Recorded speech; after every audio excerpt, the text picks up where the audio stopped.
You want to know how many funerals I've had for myself while being here at DTS? Like 77. I swear I've died to myself every day.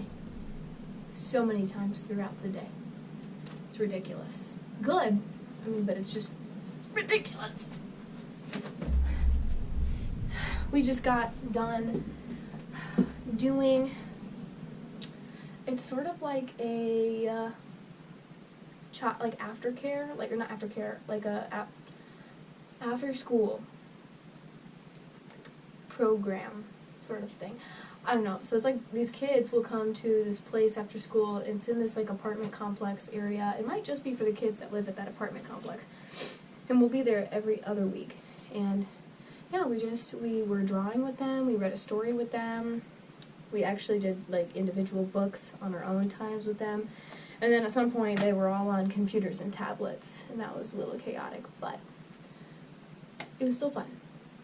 And let's see. Yeah, we have been doing like a lot with identity. It's Identity Week. And just the things I'm learning, I'm like, wow. I really put my identity in flimsy things. Like, let me read you something. So we do assignments, and let me figure out which one it was that I wrote. Oh, and I finally got a YWAM shirt. YWAM! Ugh. I don't know if you can really see the back. But, okay, week 3. Let's see what I wrote in my journal. Let's see. Oh, attribute of God that I'm thankful for in my journaling. When we did our Bible reading, I realized how much I appreciate how jealous God is. Okay, hear me out. For some reason, it flatters me. I'm so proud to serve a God that loves me so much that he can't stand the idea of me being with someone else. I think it's because I think the same way in my own relationship. And I just get it. I get it. And I love that he feels that for me. Because, like, my emotions are, like, here in terms of how much I feel them. Like, how intense they are. So if my jealousy is, like, then his has got to be, like, let's see. Oh, the challenge of this week, one of them. One challenge from this week is feeling like I don't have enough alone time. I felt frustrated and overwhelmed several times. Normally, at home, like, I can go and retreat after having a long day for however long I want, and I got, like, I got, like, 15 minutes to be like, oh, okay, lock in. And then it's, like, 2 seconds go by and it's done.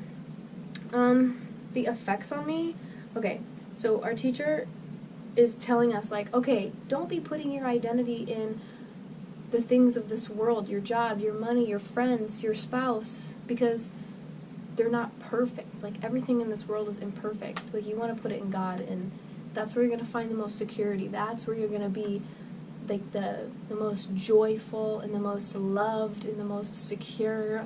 And she said, you have to realize that the way you've been living has been adding up for years.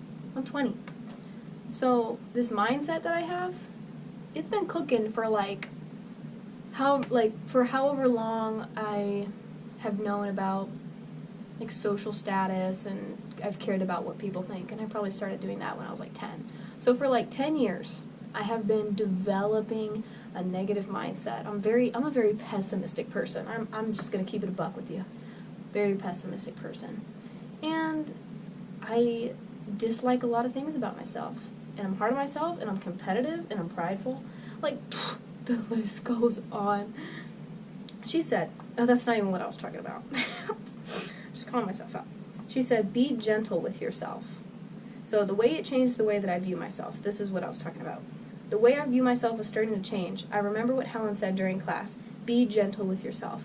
I have to remember that while I should get rid of these flimsy identity makers, like the job, the money, the education, I can say, I'm not my job, or I'm more than a smart person, but I may find myself saying, yeah, but that's what you've done for so long. That's all you know yourself to be. How can you really be anything else?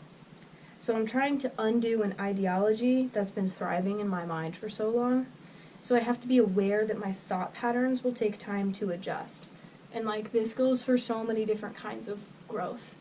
Like, if there's an area in my life that I'm trying to grow in, I just can't expect it to overnight be fixed. Yeah, so I gotta work on that. I only got a half hour till dinner. We've really been so busy. This is what I'm talking about. I'm like kind of stressing, I'm not gonna lie. Gospel practice, it was so long. I was talking about sin, and let's see if I can like find my favorite quote in here, because it's like one page. So I said, inside of us we have a space that's designed to be filled by God, who is the ultimate source of life. He made it. He made life, and he sustains it. Okay, hear me out. Stay with me, please. The reason it is not always filled is because we have the option to choose. We have free will. So God will not fill it for us. Same reason why, like, you won't force someone to be in a relationship with you. So to fill that space, we must choose God. It's like a puzzle piece. Got to put it in us. Right? Our desires for God are born in this space. We desire to be wise, have authority, have knowledge. After all, he is our Father, and he said that we're meant to be like him. Where did this get lost in translation? Someone came along, and I'm sarcastically paraphrasing. Well, this is what, like, Satan, the serpent, essentially said in the Garden of Eden. Well, he said you were meant to be like him, right? This is the way to go, by obtaining the knowledge of good and evil. You just be like you would be just like him if you took that. Like, that's literally, he said he wanted you to be like him. Sorry, I'm looking at the time on this thing. I'm yapping. So in a form of manipulation, Satan makes an attempt to twist our desire for something good, something that's larger than ourselves, because it was meant to be filled by God, into a desire to turn away from God. This temptation to, quote, eat the apple is a symbol for acting out based on ungodly judgment/reasoning. So God did want Adam and Eve to be like him, but there are things that God meant to set apart from humans, which in this specific example is the knowledge of good and evil. So once humans obtained this consciousness of what was good versus evil, their desire to be like God resulted in taking actions based on their own understanding of good and evil. Here's my favorite part, what a burden it was to take on such an incredible consciousness in such a limited form. Stay with me now. Humans are limited to space and time. I didn't know 45 minutes ago that I was going to be right here. God did. I'm limited to space and time. So what a burden it is to have this consciousness, this understanding of good and evil, when I'm limited to the present, to this space and time. That's so heavy. Like, when I was writing it out, I was like, oh, this is good.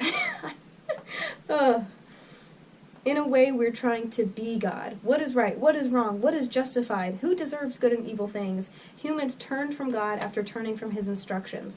So in order to be redeemed, humans needed to learn the correct way to be human. That was through Jesus. He was a man who came in the flesh like this.